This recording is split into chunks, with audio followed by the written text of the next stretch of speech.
All right, so the question was what we'll be doing on Blackboard and Eve. So Blackboard's sole purpose is to do the video lectures. That's all it's useful for as far as we are concerned.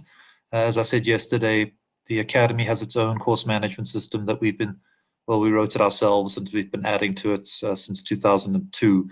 So it's very customized to how we work, whereas Blackboard is just a generic solution for sort of any course, so it doesn't really fit our needs. But they do want us to use Blackboard for the video lectures so that attendance is automatically taken. So for that reason, we will use it. Last year we used YouTube Live, but this year we've been asked to use Blackboard. So we will, but that's all we do on Blackboard. Eve will contain your lecture slides. Eve will contain the notices. Eve will contain the tutorials as well. A tutorial, as far as Blackboard is concerned, is just a kind of lecture. So you'll see that they're both listed under online lectures when you click on that link. So today's tutorial will be a separate Blackboard message. Will attendance always automatically be taken? So by logging in, your attendance is taken. There's a list that we can generate that shows anyone who connected. There's no video yet. I haven't started sharing the screen yet, so that's the reason for that. And any other questions before we start? Some people are still connecting, so I don't mind giving some time. There was a hand up, but it's down now. So yeah, so tutorials are accessed in the same place. I will start sharing the video screen now, and we'll carry on with our lectures uploaded after the live. Yes, so if you take a look at Eve at the moment, you'll see there's already a link for yesterday's lecture. There'll also be uploads of the tutorial as well. So if you can't make a lecture for whatever reason, power failure or data or whatever, you can watch it after the fact.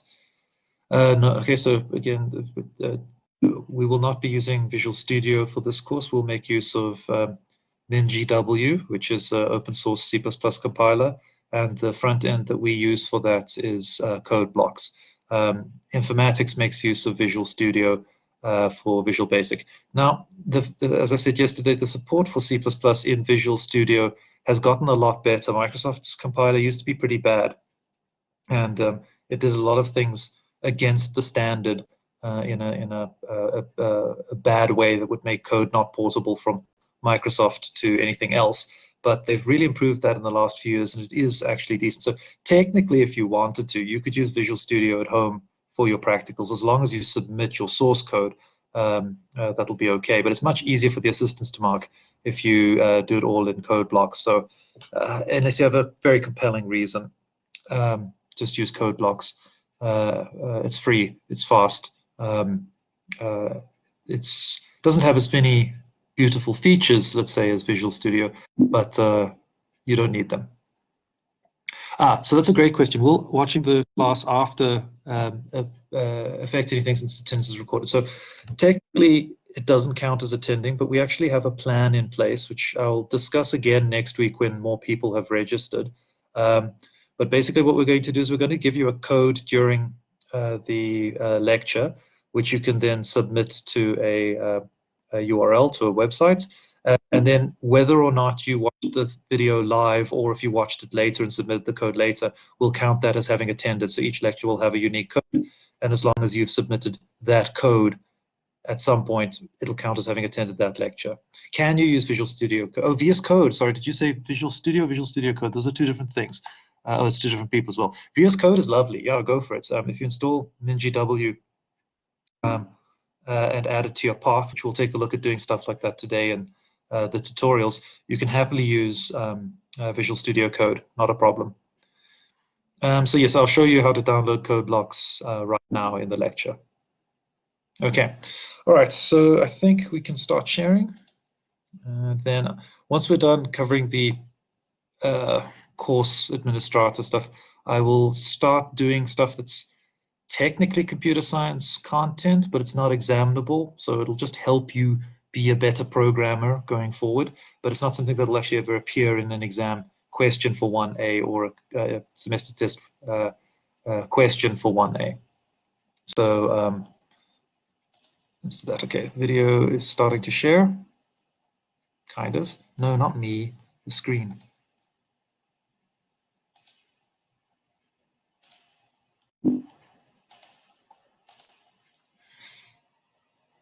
Yeah, okay, all right. So if someone wants to use a text editor in Clang or whatever, so that's fine. Strictly speaking, all you need to do is to submit your CPP and .h files for marking. It might take the assistant slightly longer because obviously there won't be a project file they can just double click on. But that would technically be allowable. If you do use something other than C++, other than code blocks, I ask that you write a build batch file, and we'll discuss how to do that in this tutorial, so that there is something for the assistants to just click on to compile your program and run it. So really, if you want to, okay, someone's asking about CMake, which is a sort of cross-platform build environment to make a Visual Studio project. You can do that to your heart's content, but the assistants aren't going to know what you're doing, so it's not going to get marked. They'll just take a look at your source code there. So in practice, of course, go ahead. That makes perfect sense in production environments, but the assistants will not know what to do with CMake or a Visual Studio project. Is the textbook helpful? The textbook is excellent, but it is quite expensive.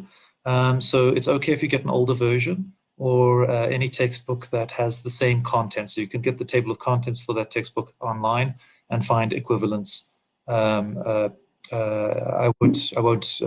You won't be penalized in any way. Okay, all right, well, those are all good questions for orientation, so I'm quite happy to discuss them some more. So what's the difference between computer science and informatics? So informatics, okay, in some languages, informatique, basically just means computer science. But the context we use in informatics is more software engineering. In fact, that's literally what it is. It's the process of managing software products so that they can be developed properly. But at the first year level, the informatics students also learn programming in a different language. So informatics 1 and computer science 1 are very, very, very similar. They're almost identical except for the actual programming language that's used. So they use a higher level programming language. But then in second year, they split, and then they focus more on things like databases and the software production life cycle and things like that in informatics. And in computer science, we stay focused more on the technical development side of things. So, okay, so we'll take a look at the posted assignment. That's the orientation assignment is just there to get you through the process of submitting your practicals in the future. Where do you buy the textbook? It is available at Van Schaik's, which is the university's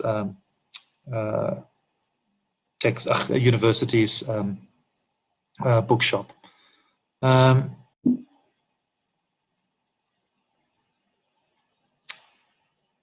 Okay, so we have someone who can't see the video feed at the moment. The video feed is just showing the same screen that you'd see normally. So I'm currently showing the learning guide.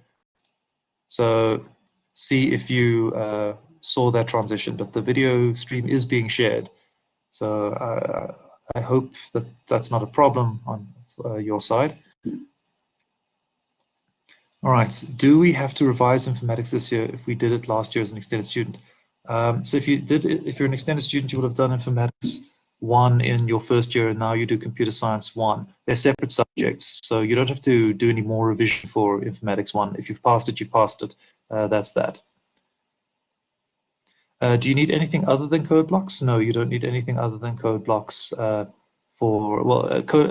blocks and the compiler, but there's a download on the website which includes both of them. Someone's asking about the Björn Strostrup C++ textbook. We did prescribe that in previous years, so you're welcome to use it if you want to. We found that it was a little bit more, let's say, abstract than the Malik textbook, which is a bit more focused, a bit more manageable. So, but if you want to use the Strostrup one, it's available secondhand cheaply. Feel free. I'll actually show you how to install code blocks now as part of today's class. Right, there was a hand that was up. If you could ask your question. I'm not sure if that was a mistake because it seems to be down now.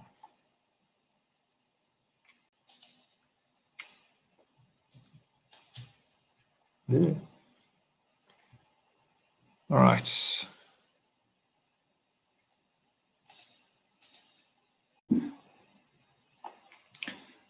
So let's now take a look. So I'm going to obviously look away from the chat, so I won't be able to see it until I come back. But let's take a look now at the orientation assignment. So as you know, or if you don't, this is where you see. We use the following course management system, Eve, at eve.uj.ac.za. And if we log on as a student, and we have a dummy student created, we can see what you will see. And if we take a look at practicals, you'll see under Computer Science 1A, we've got an orientation exercise. So let's take a look at that. It's due this Friday. Sorry, it's not due this Friday. You get it this Friday. And it is due this Friday, so it's just for testing purposes. So the purpose of this is basically just to follow the process that you'll follow for submitting your work. So we'll show you how to create a basic program in CodeBlocks. You won't actually have to do any programming at all. Literally, it just gives this to you as your default. So all that's being reinforced here is how to submit your program. So I will go through those steps with you. I mean, this isn't for marks, so I can literally show you how to do it. Our goal here is for you to know what to do, not to trick you in any way. So I'll do for this dummy user the orientation exercise with you now. All right, so let me just see what other questions there are. Is CodeBlocks and Visual Studio interchangeable, or you have to use CodeBlocks? So Visual Studio or Visual Studio Code, you can use them. At the end of the day, the only thing that gets marked is your CPP files and your .h files, so literally the source code that you submit. It'll be slightly harder for assistants to mark if you don't submit a CodeBlocks project. So in the tutorial, I'll show you what you can do to make it easier for the assistants if you want to use something other than C++. Yes, now if you don't have access to a PC, written code will be accepted. It will be accepted. It'll be much harder to mark. So if you can in any way make a plan to try and get access to a PC, that will be good. But I'll show you, we've set up an environment where you can actually program online. So as long as you've got access to the internet, you will have access to a programming environment you can use. So so there are online compilers and stuff. So to be honest, yeah, let's actually say only in absolute emergencies should you have to submit written code. If you do, please contact us and we'll make a plan. We won't like exclude you immediately, but there are things that you can do if you've got access to like a cell phone where you could program on a thing. But for a test environment where time is difficult, then maybe yes. But we'll basically have a poll out, a survey for people who will need to use handwritten code if necessary. Okay, so which app is recommended for the programming? That's CodeBlocks. We'll discuss that in a moment. We're going to be discussing the creation of software libraries, so header files and library files. It's part of the module, so that will be covered. When are you getting the orientation assignment? You have it already. So as you can see, I logged in as a pretend student, and under practicals, immediately I could see the orientation exercise and when it's due. So I'll do the orientation exercise with you now. When are we going through the Qama interface document? That'll be during the tutorials. So that's what we're covering in the tutorials for this week, so later on today. MinGW works hand in hand with CodeBlocks. That's true. MinGW is the actual compiler. So once we start the actual theory, you'll learn the role of the compiler versus the role of the integrated development environment. CodeBlocks is basically just a glorified text editor, which lets you write the code nicely in a way that the computer will understand. And MinGW is a piece of software that takes that text that you've written and turns it into a programming language, a format that the computer can understand. So later on in this week, today and tomorrow, if we get that far, I'll show you what I mean by the language the computer understands. So other people seem to be able to hear me. So if you're having audio issues, that might be on your end. Okay, so if you want to generate code blocks projects using CMake, go for it. It's not tested by me, so I'm assuming that it will work, but if it does spit out a code blocks project that works fine for the assistants, go for it. So maybe test it out. As long as the assistants can mark you, it's not an issue.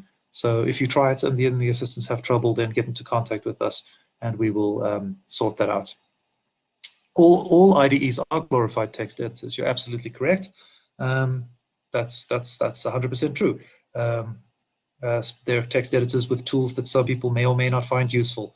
Things for refactoring code, things for highlighting code, things for identifying errors and integration with debuggers and so on. So at the end of the day, all you need to program is a text editor. 100%, no question about that. And while you're learning, maybe it's useful to sometimes try and do stuff without the help of the IDE. WordPad, I don't know if it's such a great idea. I mean, technically, yes, but just remember, WordPad isn't quite the same thing as Notepad. So WordPad defaults to saving in a format called RTF, the rich text format. So that's not the same as a plain text file. So if you saved a C++ program in WordPad and then just saved it without manually specifying you're saving it as a raw text file and then tried to compile it, it would fail because the compiler would get confused by the rich text in the rich text file. But if you specified saving it as pure text, then it should work. Not that I've ever used WordPad, but Notepad I've definitely done my fair share of. Sublime Text Editor is a good text editor if you feel like doing it. How do you write assignments? We'll go through that now. We'll go through the assignment for the orientation exercise, which will give you a hint as to how these things work. Yeah, these are all good questions. So as long as they keep coming, I will keep answering them. Okay, booking of practical sessions. I said so yesterday. So we've had a confirmation that there aren't going to be any on-campus weekly practicals this semester. So there's no need to book a practical session at all. So basically the entire block is available. The assistants will be marking your practicals during that block. And if you have a question about next week's practical or you need the marking of the previous week's practical explained, then the assistants will be available there. But you won't have to book a specified session because there's no lab size constraints for the weekly practicals. Now we have applied, or actually we're in the process of applying, to have the second semester test and the exam on campus if COVID regulations will allow it. But we don't know yet what the outcome of that's going to be. So we can't say what will happen. For students who haven't done computer science in high school, how much of a disadvantage are you at? None. The course does not assume any prior knowledge in programming. However, programming, as I said yesterday, is one of those tasks that's difficult until it isn't. So it will seem like people who've done it before have this massive advantage, and in a sense they do. But it's just like riding a bike or learning to cook or learning a musical instrument or learning a dance or something like that. You have to practice until you get to the point where it's not difficult. LS Letoko, if you could just say what confuses you.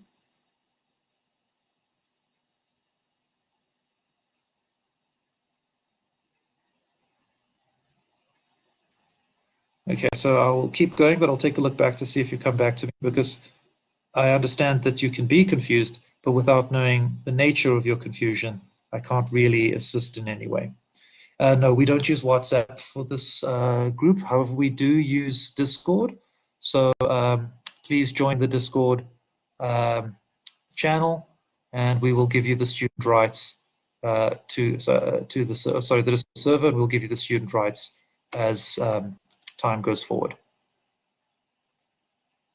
So if you're working on a Unix system or a Mac and you've just got a normal GCC installed, then you're fine. So MinGW is GCC for Windows. So you don't need to do anything special on Mac or Windows, sorry, Mac or Linux or anything like that. If you've got the GNU compiler collection installed, then that's perfectly fine.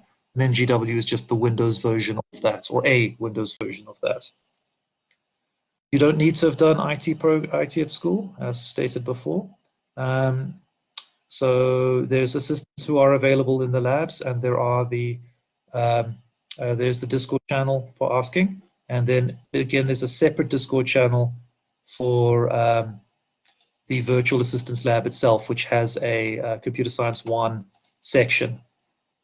So you can join that there. So if we take a look at Eve, and we take a look at the assistant roster, you can see there are certain times of day when the various subjects will have assistants available.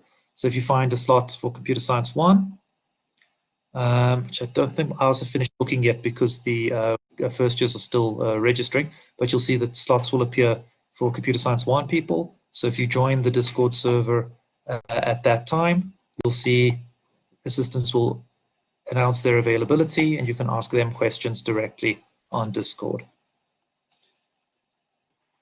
Yes, the link has been posted, but the link is also available on Eve itself. So Discord, it's a chat application. So basically, all you need to do is to basically type questions. There's all sorts of fancy things you could do, but you click on the link. So if we clicked on this link here, you'll see it would take us to the particular server, continue to Discord. So if you don't have the Discord app installed, you will be prompted to install it. And then it will take you to this server. At first, you won't be able to post anything because you won't have any permissions. We don't allow just anyone to post. You have to have been granted the right to post. But these people who are joining now, we can grant them. Sorry, I can't quite see it because this is hidden the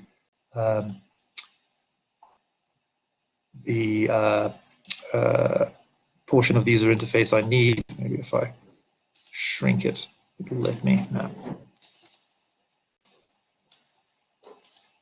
Yeah, it's just bad interaction with Blackboard and that, but we'll grant all of these people who've joined today student rights, and you'll be able to just type questions in the chat. So, for example, in the query text. So, and then we will be able to see. So you can put an @ symbol and select particular types of user. So all the lecturers, all the assistants, all the students, or everyone. Don't use all everyone or here too much because that will be annoying. In fact, I might even have disabled it for students.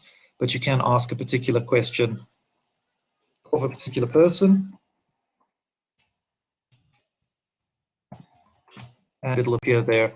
And then we will answer your questions when we are available. Understand that Discord, it's running all the time, but we're not sitting there watching the channel all the time. So your questions will get answered as they get noticed by us. So it's like any other chat environments, like WhatsApp even. It's asynchronous in that sense.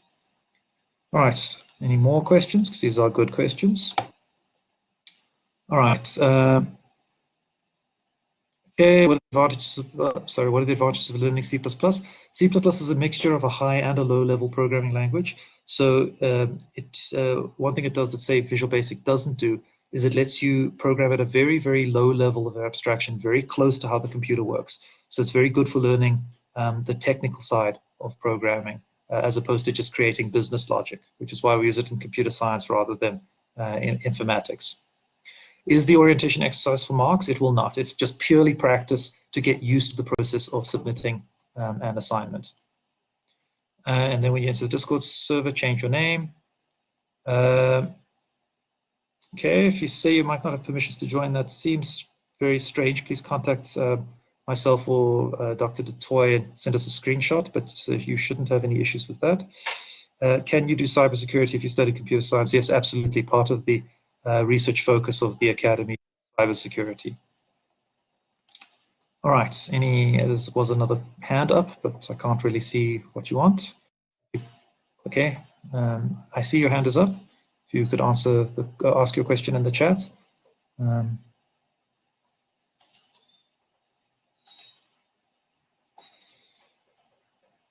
All right, so that's that. So let me just see how much time we have left. until 5:05. So what I'm going to do now is I'm going to go through the practical assignment and actually do it, so that people can see what needs to be done. So I'm a student. I click on practicals. I open the practical assignment and I read it. And it says create a Hello World style program, which prints out to the standard output stream.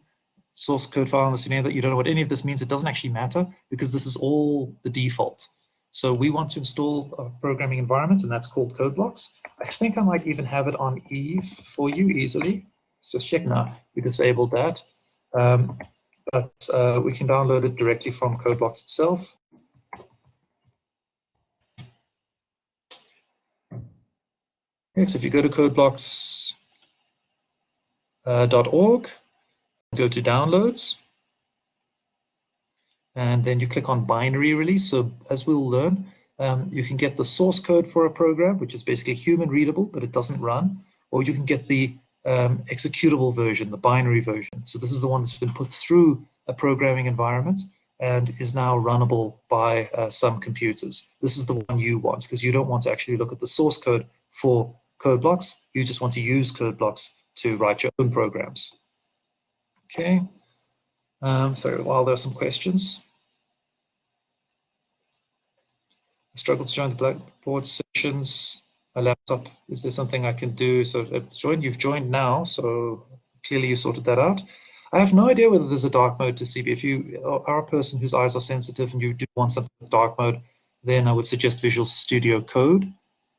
We'll discuss sending program output from one program to another this week. Okay, we're busy working through the orientation exercise now. And then, do I know how to hack? I'm not a security expert. I know in principle how, and what you call hacking is more correctly called cracking. A hacker is just any person who creates something using technical skill for the beauty of the act of creating things. It comes from the old train societies, and it's basically a good, elegant solution is a hack, and a terrible, poor solution is a kludge. Eve is the same for computer science and informatics. So Dr. DeToy will be taking classes in the second half of the semester. So there's one computer science class. Dr. DeToy takes the second half, and I'm taking the first half. Okay, well, you should be typing your assignments if at all possible. If you have access to a computer, you should be using the programming environment. And if you've got no other choice, we will accept pen and paper assignments, but we will have a poll where people can register and tell us that they're going to be submitting pen and paper assignments. Okay, so I'm going to continue with what I was doing. So we've going to install CodeBlocks. So we'll select assuming you're on Windows, select the Windows version. Now you're presented with a whole bunch of scary options. Now basically what these mean is they're basically saying whether or not it's just the text editor, the IDE, or if it includes the programming environment, MinGW. So this is the one you'll probably want to install. It's the one that includes the programming environment as well as the text editor. If you've got an older 32-bit operating system, you'll want to pick one of those.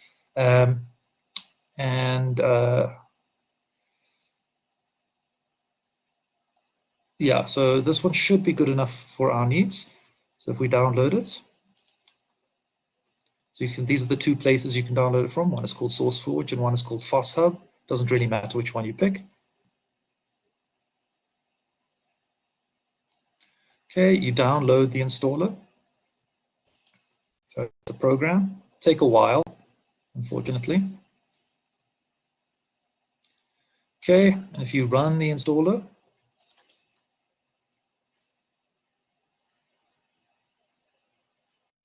excuse me, it's still busy being scanned, so it'll just hopefully run in a moment.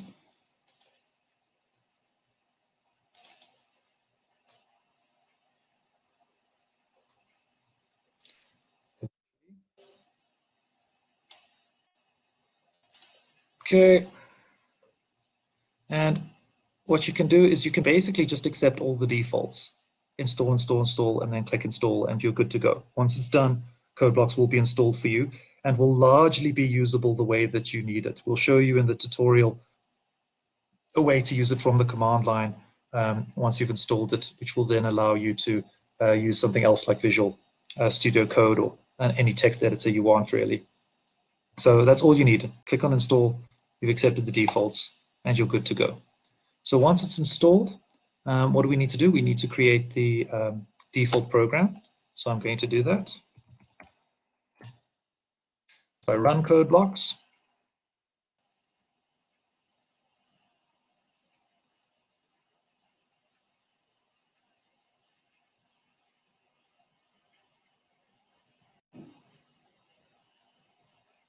Okay, this is the environment. It looks scary. We'll learn all about what the different parts of it mean. But for now, all we need to do is to create the default program. So the default program is new, project, console application, give it a name. So I'm just going to dump it on my desktop, but obviously there are better places to do that. So then we need to name it the way that the question asks us to name it. So the question says it should be named surname, initial, student number, subject year, and then P0. Strictly speaking, you don't have to name the project that. It's just the file that you upload that gets named that, but this will make it slightly easier to do that. So surname, is it? Yeah. Surname, initial, student number. So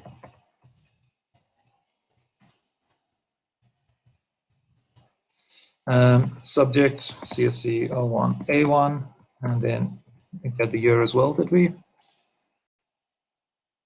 Yep. 21, and then P0, next, and finish.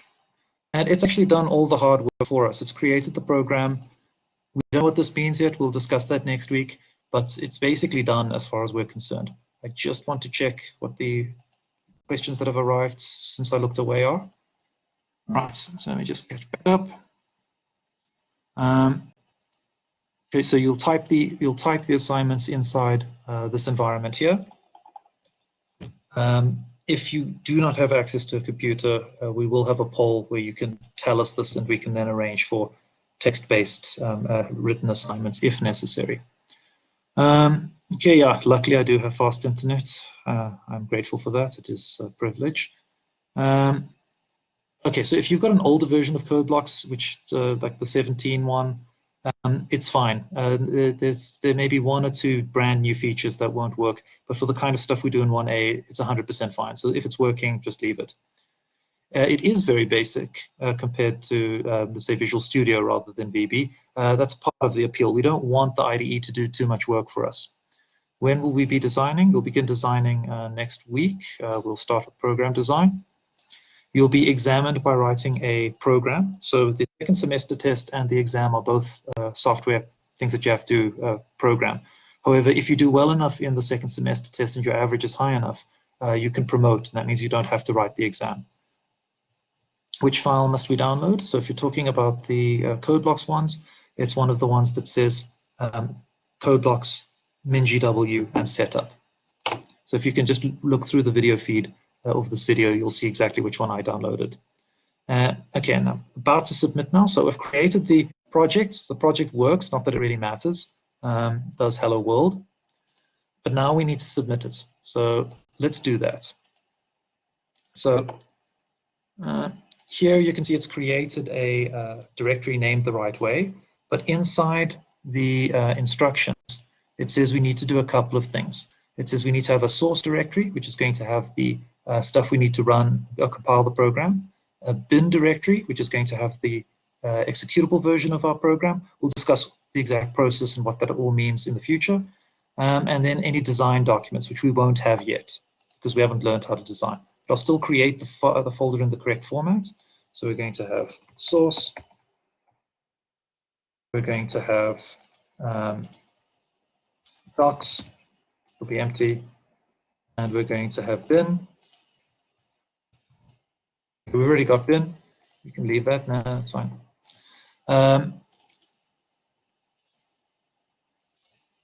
So the source code will just be everything we need to compile and run the program. So that's these two. This directory called obj, you can actually leave it. We'll discuss next week when we learn about the theory what the obj actually means, but you don't need it. You can delete it. It's not a problem. So now we've got a directory named correctly. inside a folder named correctly, and we can zip it. I'll do it using the built-in zip thing, so compressed folder. Okay, now you can see it is created and exists as a zip file, and then we can upload it as the student. So we can say submit. You can see this is the submission area. We can say upload, choose file, select the folder we want to, the file we want to upload. So that's the zip folder. Agree with the plagiarism policy and upload. And you can see we've submitted a project according to the requirements for the course. So we didn't have to do any work, but all you need to do is basically that exact process, except obviously log into your account, not the default dummy account, and use your details in the naming of things. But that's how you'll be submitting your practicals this semester. So I'm just going to be going back to the questions. We just do it the way we did and submit. Yeah. Okay. Will there be a theory test? Yes. The first semester test is a theory test. The second semester test and exam are practicals. The theory test counts much less than the practical test, though. The practical test is by far the most important. What happens when you don't zip your folder? Well, then you have multiple files to upload, and that will really irritate the assistants. So don't do that. In the source folder, there is no main.cpp. Did I muck that up? Let's just check. It's quite possible. There is a main.cpp in the source folder, so everything is good. All right, let's check more questions, but it's always good to look. Plagiarism, so no help from Stack Overflow. It's a great question, so no, you need to do your work yourself. If you do, yeah, otherwise, what's the point of learning skills? That's why we would like to have COVID will allow the tests in a controlled environment with no access to the internet, so that we can be sure that you're writing the code. The expectation is that you write your own code yourself without help. You can get help during the week and in preparation for the test, but during the test itself, you have to do the work yourself. That is absolutely the expectation. Okay, will using Linux be fine? It will be fine, absolutely no problem. You just use normal GCC. If you want to use code blocks for Linux, it does exist, no problem. If you want to use something else, it's also not a problem, but we'll ask that you write a batch file for the assistants to compile stuff with, and we'll show you how to do that in the tutorial. Is Eve the same? Yes, it is. Are we supposed to rename the files like you did? Yes, you're supposed to upload it the way that the course expects. So it's inside a zipped folder with your surname, initials, student number, subject name, year, and assignment number, and inside it, source, docs, and bin. Do we set code blocks as our default app? You don't have to. I don't think I have set it as my default C++ compiler. I simply just run it as I need it. So it's not a requirement to do that. If you do have difficulty, please note these lectures are available for download, so you can watch them again as needed, and you can view them at slower pace. We are just running against the clock here because we do have only 5 more minutes left. There are quite a lot of questions. So if your average is high enough, you promote, which basically means you don't have to write the exam. There might be one exception to that, and that might be that engineering students might not be allowed to promote according to the rules of the Engineering Council of South Africa. I'll just have to check with you about that and get back. If you're an engineering student, you might have to write the exam, unfortunately. So yes, this is the same question. There will be promotion in Computer Science 1A only. Oh, I see you're asking for 1B. 1B cannot have promotion because the exam is theory, but the second semester test is practical. So because they're not the same, there can't be promotion. So if by exemption you mean what we call promotion, then the answer is yes, it applies to semester 1, but not semester 2. There's no promotion in semester 2. If you're happy using Xcode, that's perfectly fine. At the end of the day, what gets compiled is your CPP and .h files. There's no need to necessarily use code blocks, but we will show you how to write a batch file, which will allow your assistants to compile the assignment easily. which will be nice for them. Remember, there's a lot of stuff they need to work through. How do you execute the default code? Well, as you saw, I clicked the little play button, which then ran it. So we'll do lots of that. Computer Science 1B is also C++, but in the second year you will use Java, and in your third year you'll use assembly language in computer science. In informatics you use Visual Basic in your first year, SQL, JavaScript, various other .NET things in your second year, and in your third year in informatics you can use whatever you want. In honors you can use whatever you want unless a particular subject requires a particular language. So we'll be using console applications entirely for this module. So that's correct. Is it permissible to write the orientation exercise using HTML and Visual Studio? No, because then you haven't followed the instructions. So no. Don't I think that C++ is quite advanced for beginners? The British Computer Society requested that we do C++, so it's part of our accreditation. They originally, Computer Science 1 and Informatics 1 were the same subject, and they both did informatics, but the British Computer Society requested that we introduce C++ quite a few years ago now. But the thing with C++, as you'll see, it's actually a combination high and low level language. Depending on how you write it, it can be as high level as something like Python, or it can be as low level as something like C. So it depends how you use it. So a console application, what does that mean? It means something that runs on the command line.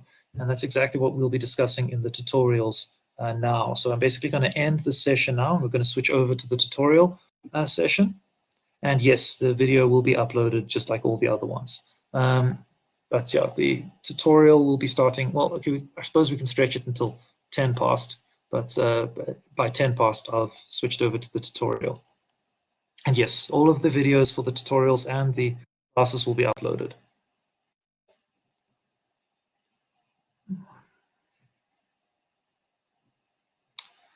So yeah, technically we're at the end of the lecture, and I will be available in the tutorial session now. So I think it's probably best if we switch over to there. Okay, in the tutorial, we're going to basically work through command line environments and discuss what it's like to use the computer without a graphic interface. We do have a guide on how to install code blocks. We can upload that, but you also do have access to literally the instructions that I just did by watching the video again. But we can put it in a document if you want it in a document. That's not a problem.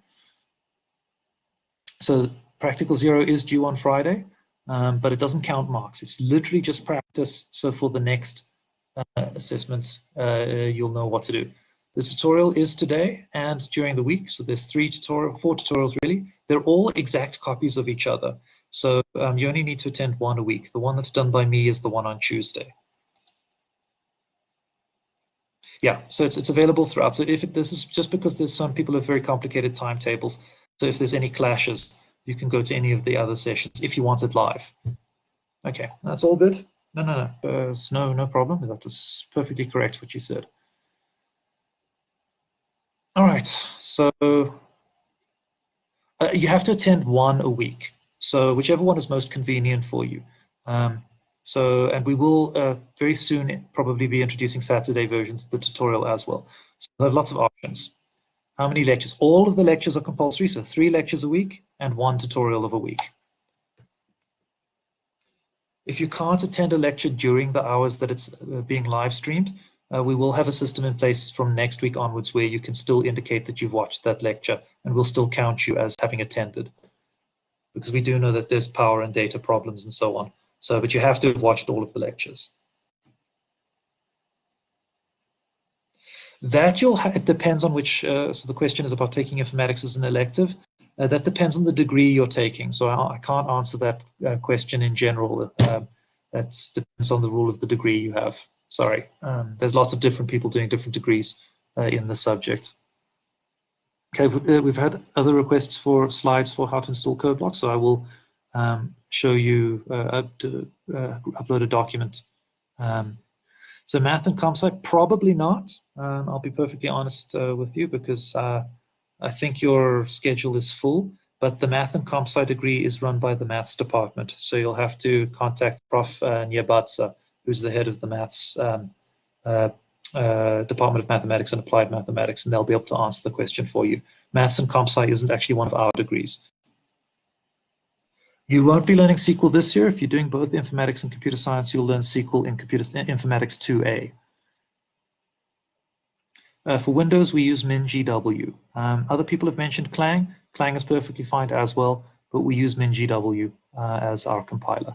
So it really doesn't matter as long as your code is standards compliant. It should work on all of them. So, but we will be using MinGW. Okay, so I won't have time to repeat the thing now because there's 2 minutes before I need to be in the tutorial.